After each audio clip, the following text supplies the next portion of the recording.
Welcome to the Fi Guys podcast. In today's special podcast episode, we're going to be diving into the book Die with Zero by Bill Perkins.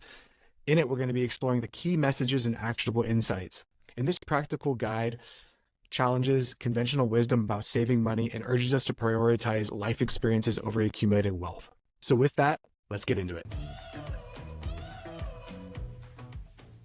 So Dom, today we're going to be talking about Bill Perkins' book, Die with Zero. This has been a book that has just been instrumental in changing my life over the past year. And it's been really something I've been trying to live the message, as it were, in order to best live my life. I think we've talked about it in the past that for a long time, I thought that it was all about accumulating money to get to some magical number.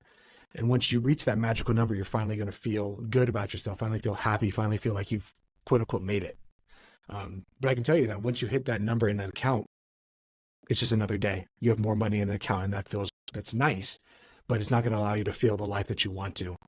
We've talked about that money only solves money problems. Yeah. And of course, having more money is better than having less money. But at some point we start to get diminishing returns, right?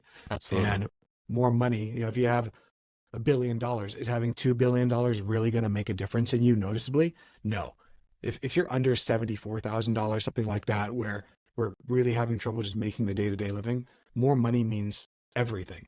But once we get over a certain threshold, I would say that's probably 130, 150. I don't really know. It's going to depend on the person. I think having more money is not going to really lead to noticeable happiness. And that's the reason that I like this book, Die with Zero, is that it really helps to solidify the thought that money isn't the end goal.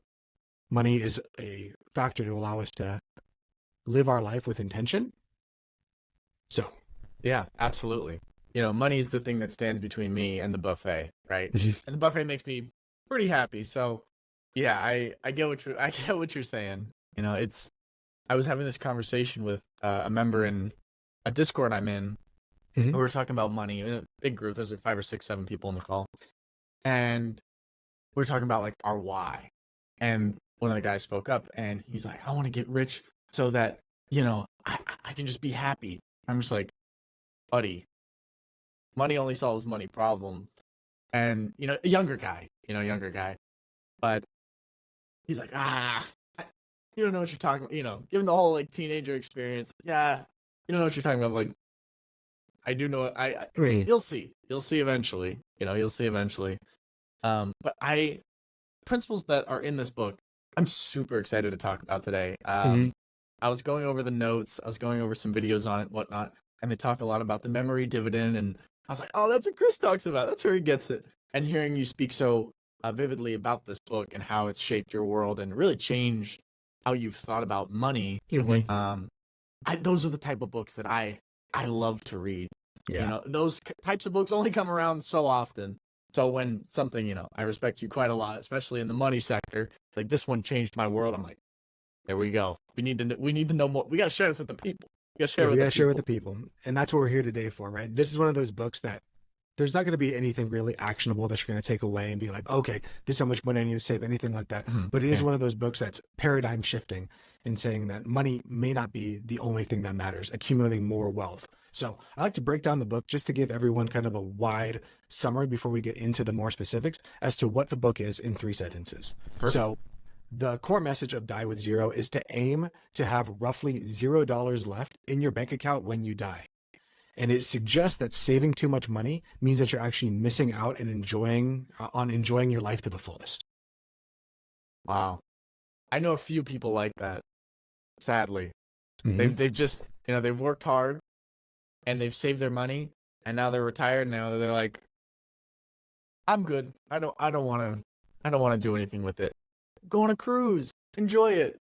Rather just save it. I'm like, I get it. But at the same time, life is to be lived. Life is to be lived. Yeah. And that's one of the things that the book tries to do is it tries to show you that money should be viewed as a resource to facilitate meaningful experiences rather than the end goal as itself. Because most people think, oh, I need to accumulate more money just to have more money. But if you accumulate more money, all you're going to do is be the richest person in the graveyard. Yeah. The goal should be to try to spend it down and have basically let your last check bounce. Yes. And of course, that's a scary thing, right? Because no one knows when they're going to die. No one's God. We can't No. predict, like, I'm going to die on this specific day. I always used to tell my clients, if you could point at a calendar and tell me which day you're going to die on, I will make you the perfect financial plan that we're going to just end it out at zero. Yeah. But unfortunately, no one knows how to do that. But this kind of book is something that's going to help us to think about investing in our experiences rather than accumulating a magical number. Absolutely. Absolutely. The idea of just like, oh, my check bounced. Well, looks like it's my last day. Just like, Yeah. oh, it just cracks me up. Just cracks me up. Go for it. Yeah, and I guess speaking about younger people, I've talked a lot about the memory dividends and stuff like that, but I think the nicest thing is when we invest in experiences, especially when we're young, we actually get to yield compounding returns in living a memorable life and the memories that go with us for the remainder of our life. I have quite a few clients that are retired, and there's never been a time that I've asked a client, what are you most proud of? No one's ever said the amount of money they have in their investment account. That's never been an answer I've received ever. But the things that people have said they're proud about is, I'm proud that I started this business. Even if it didn't work out, I'm proud of my kids. I'm proud of going on these trips. I'm proud of all these things. And, working with so many retired clients, obviously I'm teaching them how to better manage their money, how to invest their money and stuff like that. But the things that they teach me about live your life now, because you only have this one life and you're only young for so long. You're only going to have these experiences for so long. Those are the things that really I've tried to take into my own life, especially with listening to my clients and try to learn from them and their experiences so that I don't end up 60, 70 years old. And now it's time to go and travel and have fun, but I don't have the energy and all the resources. I don't have the ability, or even more importantly, the desire. Yeah, absolutely.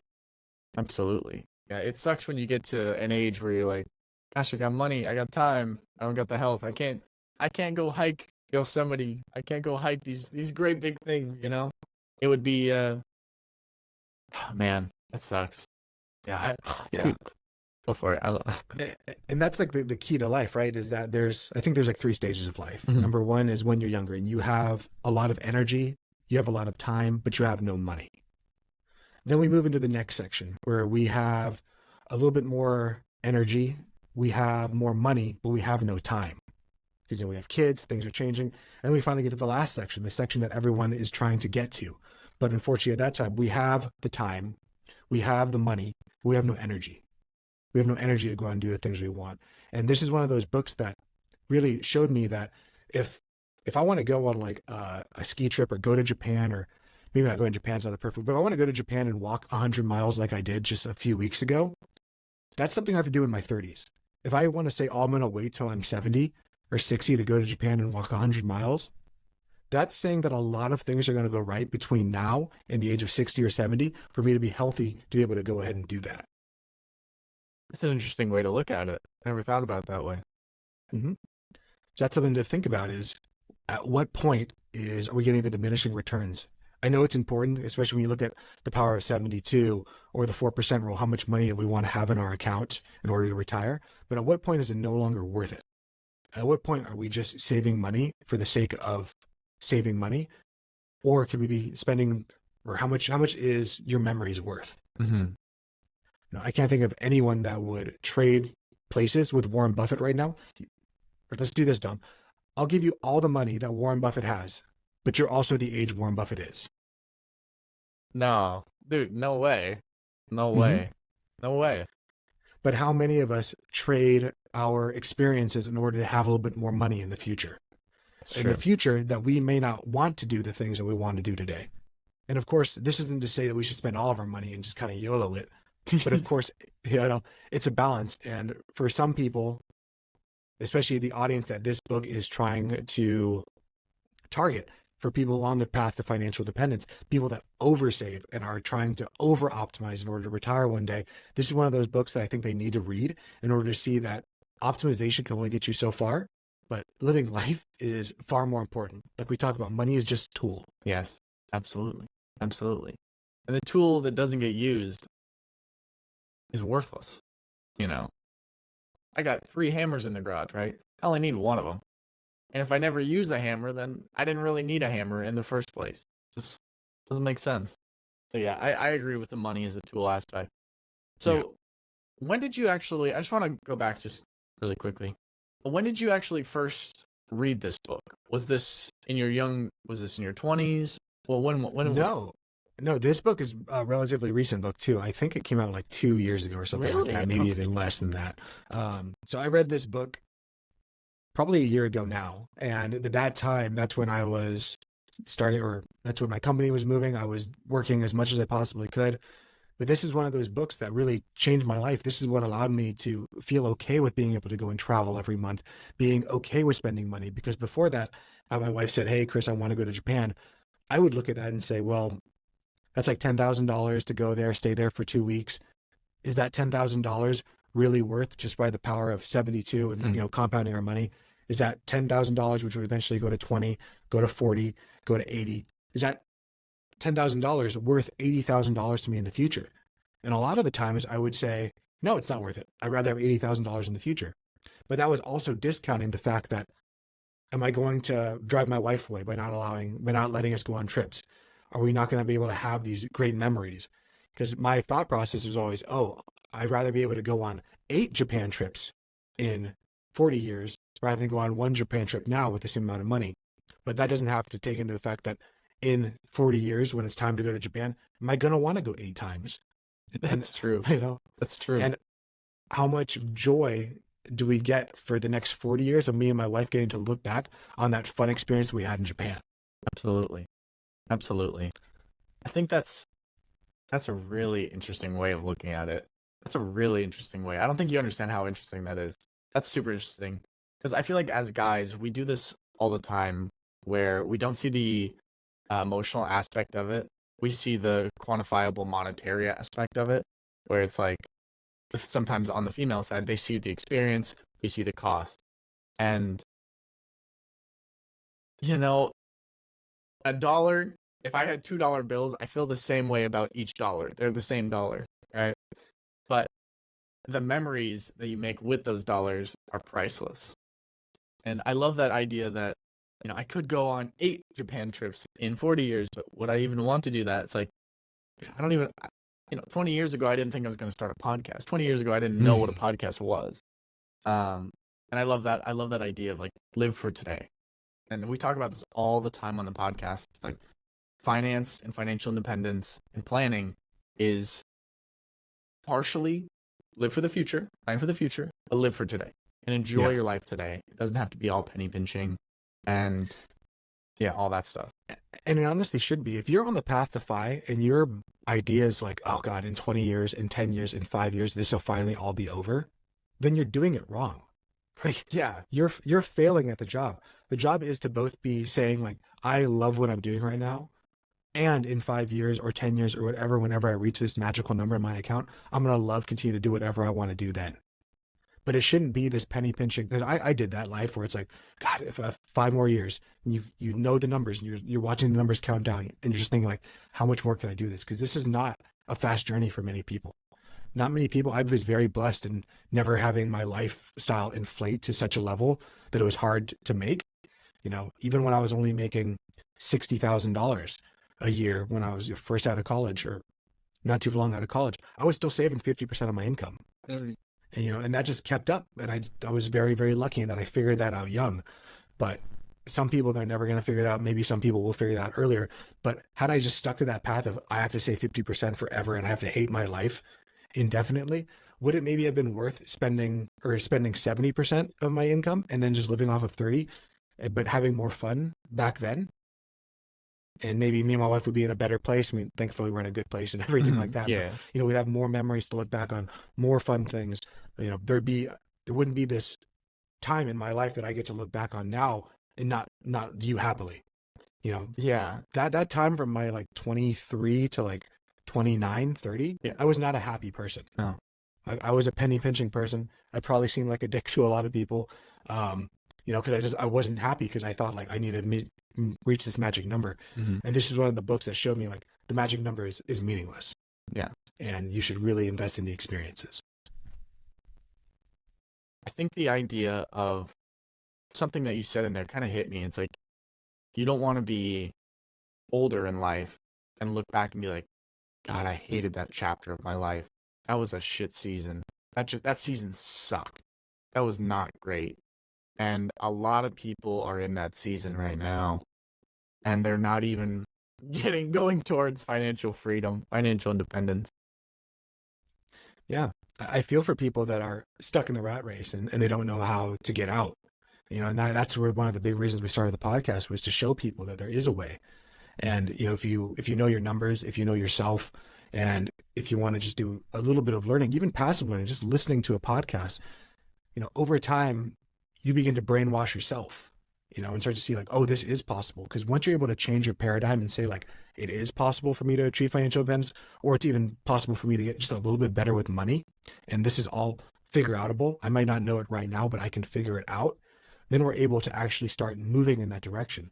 But if you say, oh, I'm never going to be able to retire, I'm never going to be able to save money, what's even the point? Then you're going to create that reality by spending all your money, by putting yourself into debt, by screwing yourself over. And then of course you're going to say, oh, only if I had more money, then it would fix these problems. But then once you get more money, you get a new job, you're working another job, whatever it is, you end up putting yourself into the same situation because you haven't changed your paradigm. You haven't changed the thought process working in the back of your head, saying that you're not worthy of having more money. You're not worthy of having these things. Yeah, absolutely. Absolutely. I think that's a really disparaging place to be when I'm not going to save. What's the point? It's like, how do you get that? How do you install hope in a person? That's just oh man, that just breaks my heart when I hear stuff like that. When a person just, Yeah. eh, When they give up. they give up. Yeah. And when they give up. Yeah. And that's what I work with a lot of clients on, is showing them that there's a plan. And sometimes just having a plan and saying like, hey, we can do this. If we stick to this, it's enough to get someone out of their funk. But sometimes a plan isn't enough too. I've told you before that I used to have people spend a lot of money for me to make up a financial plan. They would never execute on that plan. Yeah. Because at the end of the day, you still need to feel that this is possible and that you're worthy of doing it. Or maybe not worthy, but like you're capable might be a better word. You're capable of doing this and that it is possible. That's the reason we try to share the experience of other people who achieve financial independence by doing exactly what we're talking about, by making money, spending less money than they're making, and investing the difference. Yeah, absolutely. Yeah, I think everybody is worthy of being free. Everybody's worthy of traveling the world and being able to spend time doing what they love and doing what they want. But like you said, you got to tell people that it is possible. It's possible. It's possible. And provide a plan to get that way. So this book had a pretty impactful way on your whole journey, really. Like, what would your world be like without this book 2 years ago? I think I'd probably still be doing the same thing. My wife would probably still be saying like, hey, Chris, I want to go on this trip. I want to go do this. And I'd say, no, we don't why would we spend that money when we could save it and put into our Roths or into our traditional IRAs max amount. Just we can max out everything and just keep on doing that indefinitely. And then, when we're 65 and you're retired and we're all happy, we can go on all the trips and we'll have all the money in the world to never have to worry about it. But if that was the case, would my wife still want to be with me?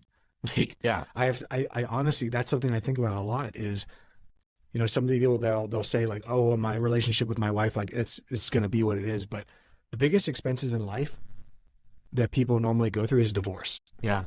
So anything I can do to not go through a divorce, mitigate that risk. I'm looking at it as like, that's going to help me out. Yeah.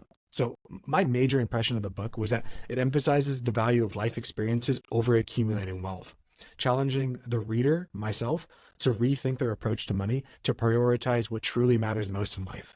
And what the book helped me realize, and what I've realized over time, was the thing that matters most in life isn't having the biggest number in my bank account, isn't having the biggest investment portfolio.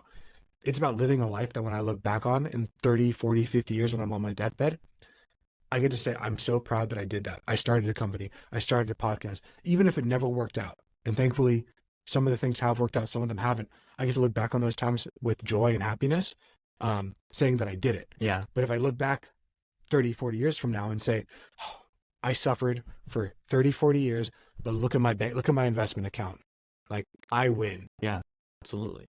I think it's also interesting, like you said, when in 30 or 40 years, when I look back, it's like, no, I think even more powerful when you look back today and see how far you've come and see like, wow, I'm so glad I started Monzon Wealth. I'm so glad I broke free of the shackles of the 9 to 5, of the rat race, of horrible bosses in the bad chapter. Like, you're in such a good place now. It's like, even the small distance from where you were years ago, 5 years ago, or 10 years ago, it's like, wow, it's so amazing. It's motivating. It really is. It's so motivating. And it wasn't even my life, right? I'm not Chris Monzon. So it's like, dang, it's wow, he did it. That's awesome. It's like, it's really inspiring. It's really inspiring. Thank you. So the next thing I want to talk about when it comes to the book is that there is a very specific target audience that this book reads to. So Die with Zero is suitable for individuals with stable income and financial security who are looking to optimize their life experiences. And it particularly resonates with young people like me who are planning for their long-term future. But that also means that there's a huge exclusion that this book is not talking to. And that's for pretty much anyone who's a big spender, anyone with limited disposable income. That this is not the book for you. If you're someone who is living paycheck to paycheck, this is not the book for you. And I'm sure everything we've said at this point is not going to resonate. You're going to be like, these guys are full of shit. And that's okay because you're not living the same life. But this book is really geared towards someone who does have their stuff in order, who is saving money, and is maybe a small audience, but I think it's an audience that we still need to bring, and we need to bring this message to, because I know that I was part of this audience, and had I never come across this book, I don't know where I'd be. I'd probably still be working a job that I hated in order to continue to be the richest man in the graveyard. Yeah, exactly. And it's like you said earlier, it's like, what would your relationship with your wife be? Would she even be in the picture? And it's like, I know she's had a great impact on your life, and having a significant other, being that it's the right significant other, has a great positive happiness impact as well. So it's like, oh man, it's, there's some things you just can't quantify, and I feel like the value that one book has provided, along with the action you provided on the back end, has changed the trajectory of your entire world. Yeah, and I think that's a key point that a lot of people overlook too. The second part of which you just said. So many people, they'll read books, they'll listen to podcasts, and they say like, oh yeah, that sounds all well and good. But it's the action, it's the actual implementation into your life that's actually going to make a meaningful difference. Because you can read it 150 different times, but until you actually live it, it means nothing. Yeah. It's just entertainment. Yeah. It's entertainment until we're willing to put it into action. Yeah. Gosh. But I mean, the impact that this book has had on my perspective is that it really did. Die with Zero challenged my preconceived notions about what money meant. And it encouraged me to shift towards viewing it as a tool to enrich my life. And now we talk about it all the time, that money is just a tool. And, by enriching my life, I'm focusing rather on experiences than the end goal of having more money. And you're one of the people in my life that definitely prioritizes experiences over money. And I appreciate that, because I have people in my life that prioritize money over experiences. And I think I'm probably on one side of the spectrum that I'm not the most happiest with. I prioritize money a little bit more than experiences, just because I'm in a different season of my life right now. Yep. And like you said earlier, there's levels to this financial independence game. And if, you're living paycheck to paycheck, well, this isn't the step for you just yet. It's like if I'm training for a marathon, the last thing I want to do is like, well, what shirt should I wear for what victory pose should I do? It's like, no, let's train to run 1 mile first, right? And that's where I'm at right now, getting the financial stability up and running, getting everything, the accounts, getting them fat and happy, and then, obviously preparing for different events to come in life. And I love that. I love that this is not my current chapter, but the upcoming chapter. And that excites me. And that's okay. I mean, just because you're not where you want to be right now, you have a long life ahead of you. And the best time to plant a tree was 10 years ago, but the next best time is right now. So we get started right now. We continue to work on it, because I'm sure had you look back and said, man, I wish we would have started this podcast 4 years ago. So why even bother? Yeah, exactly. No, let's start today. Let's start today. And that way in 4 years, I can look back and say, wow, like I did that. And it was fun and I got to learn a lot. And just remember that there's different, like you said, there's different stages in life, and enjoy the stage that you're in. Because when you're going to look back on it, you're going to say, oh, that was a pretty cool stage. Given that you remember to focus on the positives rather than Yeah. trying to like nickel and dime yourself and hate life. Yeah. Hating life in order to eventually like life is not a recipe for success. I guarantee you, you're going to reach that goal that you think is the goal, and you're going to realize that none of that mattered, because what you lost in order to attain it isn't worth it at all. 100%. I'm right there with you. I agree with that 100%. 100%. I want to learn more about this book. Could you tell us a little bit more about it and get on to the next thing? I'm itching to get more. Let me give you my top 3 quotes from I the book. love a good quote. What do you got favorite for me? quote. Yep. Okay, so quote number 1. Okay. The sad truth is that too many people delay gratification for too long or indefinitely, saving money for experiences that they will never enjoy. Wow. And that's just what we talked about, right? And that's kind of the trajectory my life was on, was saving too much money for a future that I may not enjoy. And I have clients today, like current clients, that I have to push to spend money Mm-hmm. because, some of my clients, they're upwards of a few $1 million in their investment accounts. They have Social Security, they have pensions. Nice. So they're making enough money. So they already have the money. And I'm like, hey, and they're like, oh, I want to buy a car. I guess I'll have to like save up some money for that. It's like, no, you guys have over a few $1 million in investment accounts. We can use this money. And they're like, no, that's for future money. Like, you guys are in your 70s. Yeah. Like, There's no future, boys. We're in that thing. like even if you guys live for the next 20, 30 years, like what's the point? And we're going to get into a little bit later some of the talking points of like some of the preconceived notions, like, well, what about the kids? What about inheritance? What about all these things? So we'll talk about that a little bit. Okay. But I want to get into the second quote here. Yes, please. We all get one ride on this roller coaster of life. Let's start thinking about how to make it the most exciting, exhilarating, and satisfying ride it can be. I like that. That's a big paradigm shift. That's really interesting. More about living for today rather than living for the next roller coaster, because there isn't one. Yeah.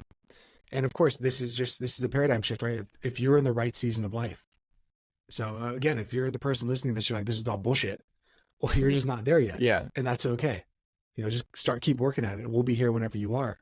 And then the last quote that I really liked is, when the end is near, we suddenly start thinking, what the hell am I doing? Why did I wait so long? Until then, most of us go through life as if we had all the time in the world. We're constantly thinking, I have more time. Eventually I'm going to get to that. But one of the things I've learned from this book, and especially from Stoicism, is all we have is right now. Now, that doesn't mean burn the boats, go out and spend all your money, because we don't know if we have tomorrow. Statistically, you have tomorrow, and you have the next day, you have the next day. But at some point, we can't just continue to put off having life, enjoying life for some future date. Because eventually when you hit that future date, you're never going to have worked out those muscles of how to be happy. Interesting. There's a lot to think about with that one. That one, that's a good quote. That's a really good one. I could see why that's one of your top 3. Yeah. And I think one of the big things that I got when there's a few things that came into the moment at the right time, right? It was reading this book, but then also I watched a YouTube video, and it was like, the most important thing to you from ages 1 to 100. And they just interviewed people. They asked like not a 1-year-old, but like a 3-year-old, like, what's the most important thing to you? And they're like, my toy or my candy or whatever. And of course, the kids are all silly. And then as it gets to like adolescence, they're little things that are not that important. But then as you move on further and farther, as you get into people who are getting closer to death, the things that are most important to them was the experiences they had, the family they had, all these things. And so many people when they're young, they were talking about like, oh, getting this job, doing this, like landing this thing to make me money. But at the end of their life, no one cared about the money. They only cared about the experiences. And that comes back to the same thing with Warren Buffett. Would you trade places with Warren Buffett? You get to get all of his money, all of his property, all of his everything, but you also get his age. And I don't think anyone would take that. No. I think Warren Buffett would also trade places with us in a second. Absolutely. to go back into his 30s. I think he would. Absolutely, he would. Absolutely. The offer is not here, Warren, but I'm sure someone would take you up on that. I'm sure someone would. Some selfless person. So I'll give you a quick summary of the book, then we'll kind of dive a little bit deeper into some of the nuances of the book, okay? Okay. So the book presents a provocative argument advocating for spending money on experiences rather than hoarding it for retirement. It challenges the traditional approach of saving for retirement and planning, or saving for retirement and retirement planning, emphasizing the importance of seizing opportunities and creating lasting memories throughout life. Now, it made it sound like the book doesn't talk about financial planning and says like financial planning is a farce and stupid. It definitely doesn't. It says to work with an advisor or to come up with a plan, but it is emphasizing that most people, and especially, remember we talked about the Trinity study, Dominic? I remember. Or the Trinity study where it's the 4% rule. So, if I'm able to pull 4% and I said that has a 92% chance of it succeeding, well, everyone focuses on that 2% of it failing. And they say, well, I'm going to be in that 2%. But what they don't think about is that for that 98% of the time that it works, for more than a third of it, more than a third of that time, you actually end up with more money than when you did retire. Mm. We all focus on the 2% that it could fail, but for majority of the time, you have enough money to run indefinitely, or when you do die, you have more money than you started when you entered into retirement. So the 4% rule is actually extremely conservative, especially because no one actually retires off the 4% rule and just says like, I'm never going to work it. I'm never going to make money again. It also discounts pensions, Social Security, RMD requirements, Yep. All of that stuff. It doesn't talk about making another side hustle because no one's going to retire and not work or bring in any revenue forever. Like everyone's going to start to work on something of passion to them. And that's one of those nice things about this book is that it shows you that maybe everyone's being too conservative. Everyone's focusing on the 2% chance of failure rather than the 98% chance of success. Yeah. I think everybody is being too conservative with everything. I think people care. People don't care because they're focused on themselves. So we've talked about so much, the philosophy and the mindset, all this different stuff surrounded around finance and really lifestyle and just mindset and whatnot. And it appears here again, people being too conservative with their money. I think it's the opposite extreme, right? Mm-hmm. There's no one who's trying to find the middle path. Yeah. Everyone's trying to find either I spend all of it Yep. or I save all of it. Yeah. And this book is one of those books that say there is a middle place, and it's not going to, this book doesn't tell you like what the middle place should be. You need to be saving 20% or 30%. There is no specific number, but it's what's right for you. And the reason that the book presents, the book presents three primary reasons why you should try to save less money in your youth. Interesting. Because, and let's talk about those right now, because I know a lot of people, they say, oh, you want to save as much money as you possibly can in your youth because that has the power of compounding behind it. So you have to save less money in the future. And that's 100% true. But it also leaves out these three factors. Number one is that you're going to increase your earning power as you grow. Most individuals, when they're younger, right out of college, when people, the talking figureheads say, save all of your money right now, you're also making the least amount of money that you're probably going to make in your entire lifetime because you have no experience. Yeah. And it's not looking that most people's earning potential typically increases exponentially as they continue to go on. So saving 50% of your income when you're just out of college making nothing misses the opportunity of actually being able to like have greater value in the future by being able to go and have fun and enjoy your time. Because think about this. When I was right out of college, I would have been happy to go on like a trip to Europe and stay in hostels and have fun and like stick to that like really rice and beans type of lifestyle for a little while. But nowadays in my 30s, I'm not going to do that. No. You've tasted the Ritz-Carlton and you can't go back now. Yeah. Yeah, I'm a Ritz-Carlton boy. Yeah, buddy. Four Seasons boy. Let's go. I love it. So number one reason for saving less is you're going to increase your earning power. And that gives you more power in the future to continue to save money. The next one is memory dividends, something we've talked about quite a few times. Being able to look back on that experience over time actually generates lasting memories and lasting happiness, where that money in your account isn't momentary happiness. It's like, oh, good, that's nice to see. But what's more important, being able to see like, oh, I have all this money, or being able to look back on a life and say, I got to live my life to my fullest, and I got to do everything that I wanted to. Yeah. If not everything, a lot of the things that I wanted to. Yeah. We love them good memory dividends. We love them memory dividends. And then delaying gratification for future savings may diminish the richness of those memories, because being able to go on that backpacking trip where you're staying in hostels, you get to look back on those times and say like, wow, that was so much fun. But if you wait 20 years and then try to go on a backpacking trip through hostels, you're gonna be like, that was awful, and I hated that entire experience. Yeah. It's funny how that happens. Right? Mm-hmm.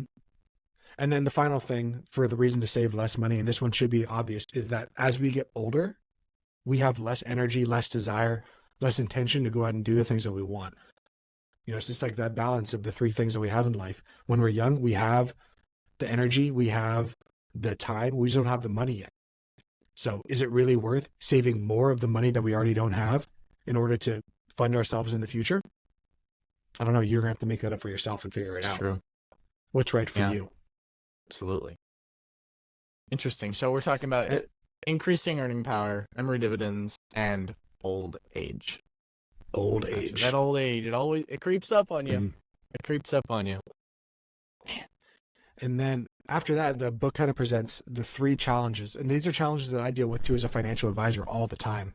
And then these are the common objectives to like why the philosophy of die with zero is stupid and like why no one should do it. And the number one is longevity risk. What if, God forbid, Chris, I outlive my money? And that is a very, very real possibility and very scary for a lot of people.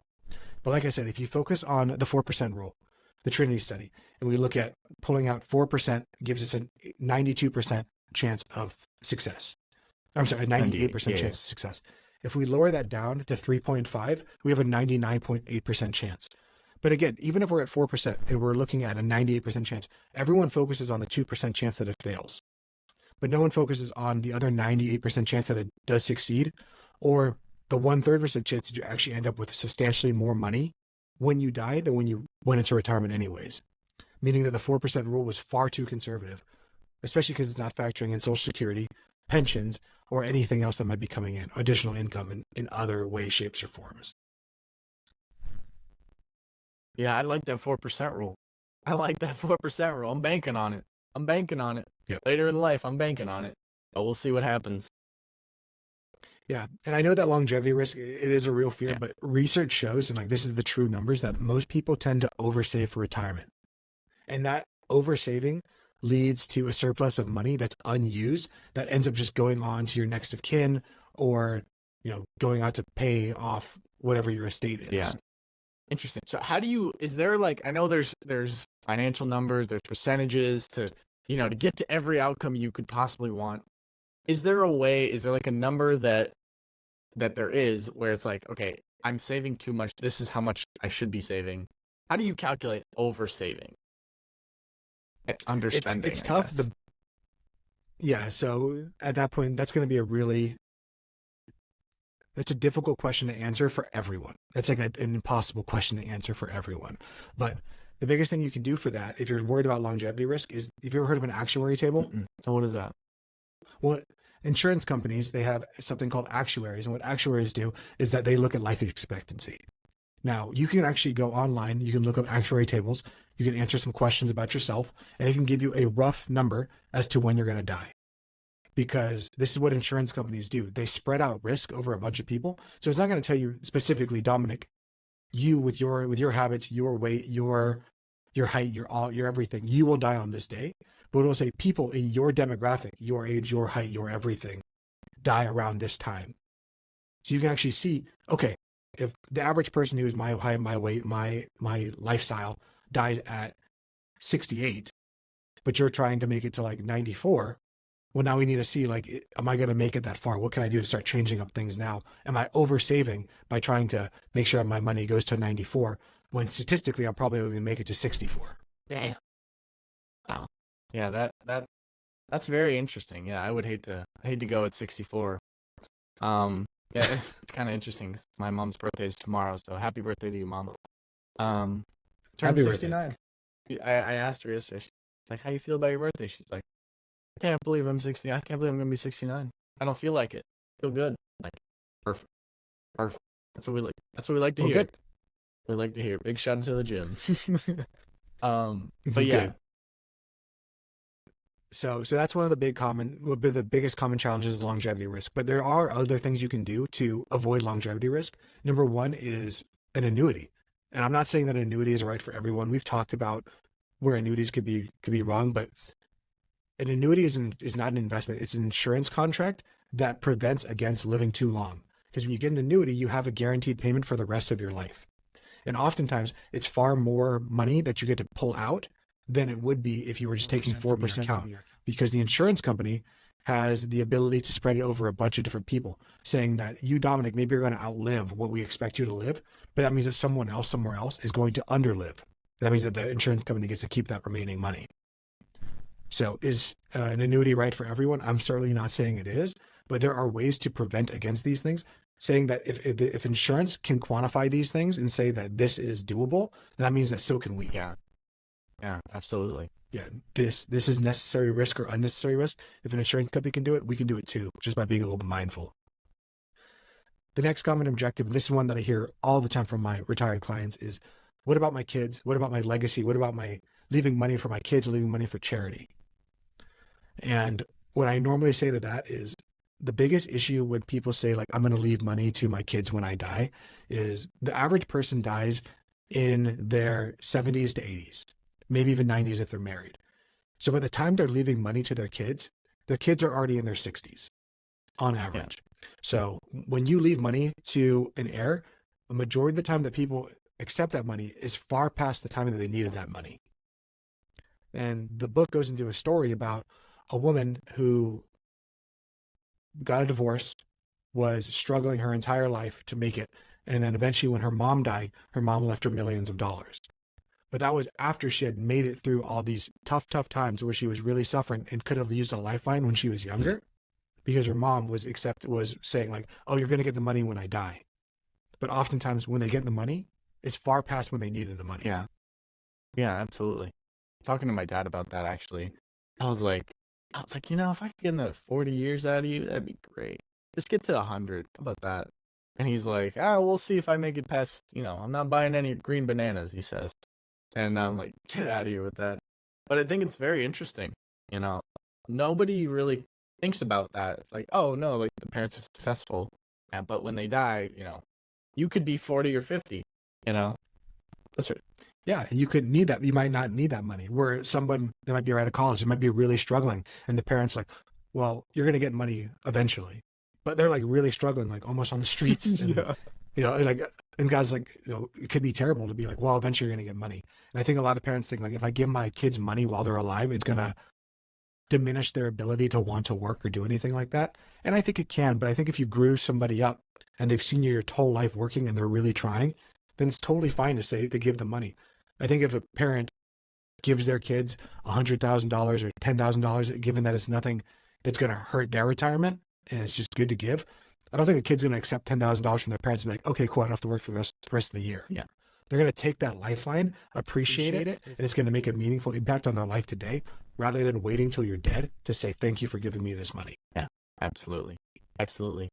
He who gives while he's alive also knows where it goes. So if you're old, remember that. Okay, so we like that. Longevity, all that stuff. What else? Yep. What else we got? So there's the longevity, the charity, and the biggest thing was optionality and liquidity. So a lot of people are very concerned about like, well, what about the money that I need in the future for in case I get sick? That's one of the biggest things that I hear with my clients is like, well, what happens if I end up needing to go into a long-term care home or something like that? Or what if I end up getting an aggressive form of cancer? Well, here's the big thing with that. When you go ahead and you work your entire life to save up $300,000, $400,000, $1 million, whatever it is, and you say, I need to have this extra $1 million for in case something ever happens where I end up in a care facility or with advanced forms of renal failure or whatever. Well, a majority of those cost $100,000 a month to like go through advanced forms of chemo. Is it worth foregoing your life indefinitely for an extra 10 days in the hospital? I don't think so either. at some point we have to make the decision. Is it worth foregoing getting to have fun now in order for in the future when I'm very, very sick to hope that my money buys me a few extra days of not living well, mind you, but just a few extra days. Because at some point the government's going to step in. You're going to end up on Medicare, Medicaid, all these things. And at some point you'll run out of money indefinitely. It's not going to really matter if you had $300,000 in the bank or $3 million in the bank. All that's going to do is extend the time out a little bit longer. Yep. Yeah, absolutely. Wow, that's Yeah, I'm just rethinking about the whole concept of the book, Die with Zero. It's just like, yeah, I mean, they really want you to die with zero. I like that. Yeah, I mean, die with zero or die as close as you possibly can. And of course, this is almost an impossibility. Yeah. There's no one who is going to legitimately die with zero, but it is a good way to think about your life and to put it into and to look at it a different way, rather than accumulating money and trying to figure out that having more money is the end goal. Having more money is not the end goal. Having more money is just the tool that allows you to live the great life that you want, which is the end goal. Yeah, absolutely. Like we say, money is a tool. You should use it while you're alive and healthy and well. My goodness. Okay. So there are some actionable advice to take away from the book. And the first one is to time bucket your life. So maybe you should allocate resources and experiences at different stages of your life and recognize the value of your youth for certain activities that may be limited in your older age. So again, like what I said earlier, rather than saying, I want to go on a backpacking trip in 30 years, no, you go on a backpacking trip now, because in 30 years, you may not want to go on that backpacking trip, and so it's really prioritize that in this stage of life, I'm going to be able to spend this much money. Because most people, again, who are on the path to financial independence, not general populace, are oversaving. General populace is far undersaving. And this, but this podcast specifically is geared towards a very specific niche. Absolutely. Yeah. That I find myself a part of, and the reason that I want to talk about it. No, I find that really funny. Like, the vast majority of people are undersaving. So don't just because you're listening to Chris say, blow your 20s or enjoy your 20s. It's like, this is very specific for specific people. Okay. Yeah. Mm-hmm. No, that's within reason. Within reason. Yeah. Exactly. Okay. So we learned a lot from this book so far. Is there any more tips? Any more advices? Yeah, I think the biggest or the next one is be bold, not foolish. So take calculated risks in life, particularly in your youth. Maximize your potential reward and avoid regrets later. So many people, we try to avoid money problems. But when we are avoiding all those money problems by only saving money, we might have later regret of not living the life that we could have. I can think for myself from a personal anecdote, had my wife for the last decade or so, or had I still be in the same place that I was, where it was like, hey, I want to go on this trip, I want to go do this thing. And I'm always saying, no. We can't do that. And I'm constantly diminishing her life and wanting to go and do things. Might we not be together anymore? And that would be a filled of regret, something that I would regret for the rest of my life. So I would much rather focus on maybe taking a hit financially right now. Yeah, a small hit. I'm not saving as much as I possibly could. But how much is these 6 trips that we've gone on the past 6 months worth it to us? And I would say they're invaluable. If I could have had to go back and pay the same amount of money or even pay more, I certainly would, for the experiences and the memories that we get to keep for the rest of our lives. Absolutely. Like seeing your excitement as the trip for Japan was coming up and you sending me photos in Japan, and like after like showing me all the photos, I can see how happy that makes you. Like you were ecstatic. You're like, all right, next time I'm gonna spend more time here. I'm gonna skip that place. I'm gonna go over here. And it's like, dude, he's living life. He's alive. And that's what I love to see. I love to see people that are just alive. Too many people these days they're just existing. And I think everybody knows what that feels like. And it's a sad place to be. But when you see someone who's actually living, if you're in the right mindset, you'll be like, wow, I'm so happy for him. If you're in the wrong mindset, you'll be jealous. You'll be, talk shit on him or talk bad about him. It's like, but I'm just happy for you, man. That's awesome. Thanks, Steve. So I do want to give one potential weakness of the book. We've already kind of foreshadowed it a bunch of times, but while Die with Zero may offer some valuable insights, it also does overlook the importance of passive income and liquidity in financial planning. So it's essential to balance the pursuit of life experiences while also maintaining financial security and flexibility. So just like I said earlier, if you're in the wrong place, if you're not in that place in life right now, this might not be the right book for you. But if you're the person who is oversaving and you're hearing these words, you're like, man, that sounds like me. I have the money to maybe go on a trip, but I just can't pull the trigger on it. This book might be the one that you might need to do. You might want to read just to say like, hey, this might be worth it for me. And the reason I wanted to bring this up is because last week on Five Friday Feedback, we had a listener write into us who was saying they're not sure if they want to move to a new city, even though they know they like the new city, or the city more because rent is more expensive. And both of our recommendation to them was live life while you're young. That was the reason that I said like, oh, I should probably talk about this book because this is that book that helped me so much.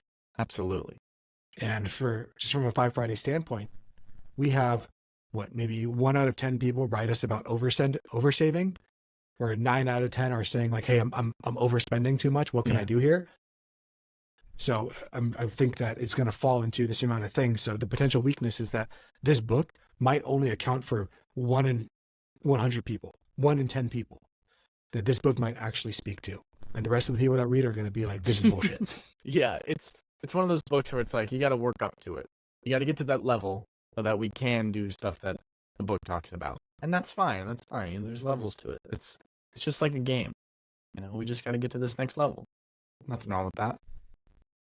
Yep. So Die with Zero challenges readers to reevaluate the relationship with money and prioritize life experiences over accumulating wealth. It offers a compelling argument for embracing the present moment and making the most of every opportunity in your life. And the action step of this week is pick up the book, read it. I recommend grabbing it for free from your library. Okay. So if you're a city member, go to the library. The library is awesome. Get the book there for free, and you can read it. And let us know what you think in the comments. Awesome. Yeah, I hope a few people in the comments actually come back to the episode. Be like, yo, Chris, yo, Dom, I read the book. I like it. I'm not at the stage yet. I like it though. I'm gonna utilize it when I get there, or I am at that stage. I'm utilizing it. Like, I love that. Well, and even if you're not at that stage, even if you're not at the stage that I am in life, I think even for someone like you, Dom, who is still trying to figure out what you want, this book is still that thing to say, like, I still should find balance. I don't want you to be me. I don't want you to go through a decade of hating life to eventually hope that you're going to like life once you save some magic amount of money. So that's the reason I want to bring this to you, first off, Dominic, but also to our audience member so that they can hear that message too. Because, we have a bunch of different audience members. Some of them are in different situations, but if we can reach one person who hears this and says, okay, I get it. And I can start having fun now. And I give you that permission to have fun now. It's okay. You're going to be okay. In fact, the thought that you're even thinking about, how can I save more money? How can I have more fun? Shows me that you're going to be okay regardless of what happens. I appreciate that, Chris. Thanks for recommending me this book. And so, that's the action step for this week's pod. I think that's pretty much it. I think that's all. Yeah, so please subscribe. If you enjoyed this episode, please tell a friend about the Fi Guys. Bring them along for the journey because you're going to go a lot farther, faster with somebody else there. And it also gives you a person to create memory dividends with. Absolutely. Well, till then, guys, we'll see you on Friday and hope you have a great week. Later, guys. Peace. Later. This video podcast is sponsored by Monzon Wealth. The content in this podcast is for informational purposes only and should not be considered financial advice. We do not endorse specific products or services. Past performance does not guarantee future results. The opinions expressed are those of the host and guests, not the podcast sponsor. It is crucial to consult with a qualified financial advisor or professional who can provide advice tailored to your specific needs before making any financial decisions, investments, or taking any other actions. If you are seeking specified help, you can reach out to Chris at monzonwealth.com.